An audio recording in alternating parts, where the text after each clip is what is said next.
அவனருளாலே அவன் தாள் பணிந்து.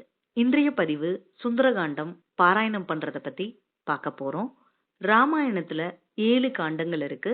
அதுல 5வதா வரக்கூடியது சுந்தரகாண்டம்.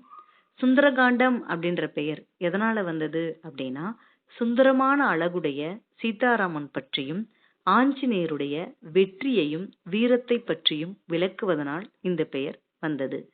சுந்தரகாண்டம் பாராயணம் பண்றது மிகவும் சிறப்பு மிக்கது. குறிப்பா கர்ப்பிணி பெண்கள் தொடக்க காலத்துல இருந்து பிரசவம் ஆகுற வரைக்கும் தொடர்ந்து பாராயணம் பண்ணாங்க அப்படின்னா சுகப்பிரசவம் ஆகும். கருவில் இருக்கும் குழந்தைக்கு ராமச்சந்திரமூர்த்தி மற்றும் அனுமனுடைய பரிபூர்ண அருள் கிடைக்கும். இதை தவிர்த்து மற்ற சில காரணங்களுக்காகவும் நம்ம சுந்தரகாண்டத்தை பாராயணம் பண்ணலாம். ஒரு விஷயத்த நம்ம தொடர்ந்து முயற்சி பண்ணிட்டு இருப்போம், அதுல தடங்கள் ஏற்படும், நம்ம நினைச்சது நிறைவேறாம இருக்கும். அந்த காரணத்துக்காகவும் சுந்தரகாண்டத்தை நம்ம பாராயணம் பண்ணலாம்.